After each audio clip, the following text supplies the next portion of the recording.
wa me ma de no de mo betumi de awo mo ho ban so ye condom Champagne 3.1. oh ana wetu we suit radi Debi se me no kasa nyina ma hwe nim sa na uza ahoma we e ba condom o ti trasi ahoma we aso me ko oh ba cha sa condom na won pe debi ya wo ye cha sa won pe debi ntisa ya wo ye cha sa condom wo ntisa na ntisa cha sa condom ya debi ahoma se ye ka so se TV for mo hwe on sa ahoma di sama wa mama bro megu debi de chichire mama bro megu re mo abemu awa me kra ho condom no ayo okay condom no hu tie eye ne ma mi no okay e bo hu ban from nyinsen hu okay and e san bo hu ban from endamu yare it's very important especially nkola kitten no mo aba na mo start 16 17 me ba wonya 18 and then birthday enti no I have a picture my fantasy mati na ese ye ma no omo ti ase ese omo adru sa time no atinka na eba nkola na nyomo naturally sa na nyame aye no wonya 15 16 e ko no munya sexual edges me who said that me can retreat and them atinka na ne ho boni brebrim ade e wo mu say ye bom pa ye bom ye no mu kwa sorry ye bom pa ye say ye man benyi asa kwofo oba ana oba nso benyi asa kwofo nyinsan aba parent bi ani ho pesa ne ba kwofo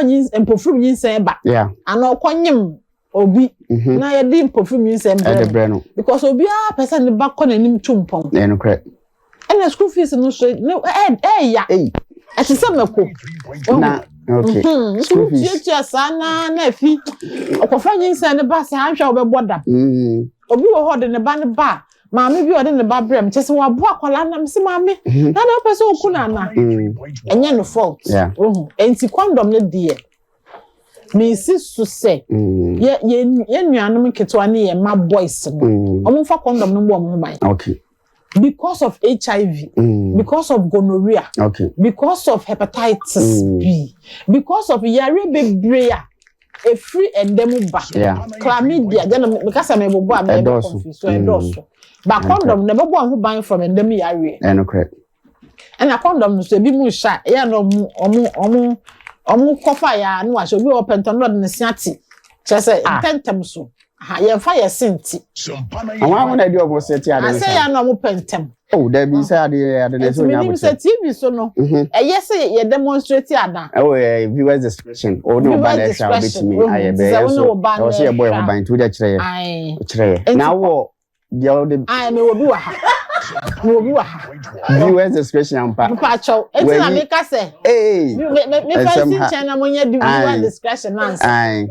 Viewers discretion ain't no my many eja wo hwe program we dey muntina na moye na akwala no so te wo nchen to bet ma so say to nsu be onya 18 dia ma no na on chere se si enye we no so e be boy 18 dia yesre wa ma no sorry enti bacho chere na enti sa wo fa condom na ese wo hwe se condom na ye intact okay ayi tokuro bi endem ne ho ntiye and wa hwe expiry date no wo de okoto pharmacy shop na hwe expiry date na answer because anya say ebetumi ati eti a wo de koye adwuma na enye yi na afi wo konso sa agro ne be start ya ese hu se be ma na ye ready be ma na so original so wo hwe condom no so a e wo size 4 baby wo ho ye rough baby so hoe smooth wuti wo baby e hoe smooth na enti wo bebre na baby e hoe rough na wuti ya wuti ya no ati okay e ho na ye rough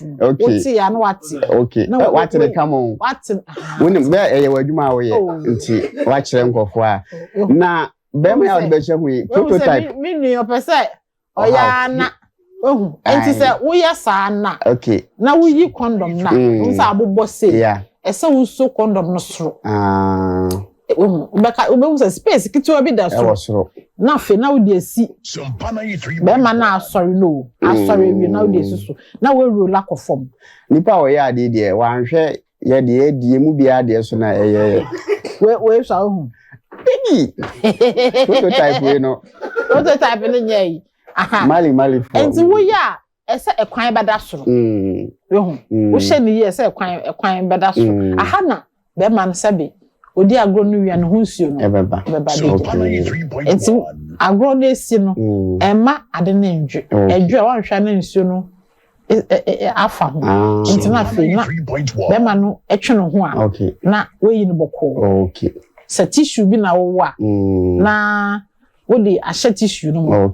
Na ende de water closet e fa akoshe water closet no. E be block no. Ana paper na woti free mo no. No wa sign ayeden. Ade ahye paper no mo. Na wodi atu bolem. Chichire ho man kwala hu. Kwala kitinkiton betumi de aye balu. Mo hu. Ana se huiti mu a se krase de na. Krase de na ye huiti. Na de akoto. Pepe. Nyame shira Madam Erica. Senior quality health advisor from STOPES International. Sumpa TV, Emma Aketriapa.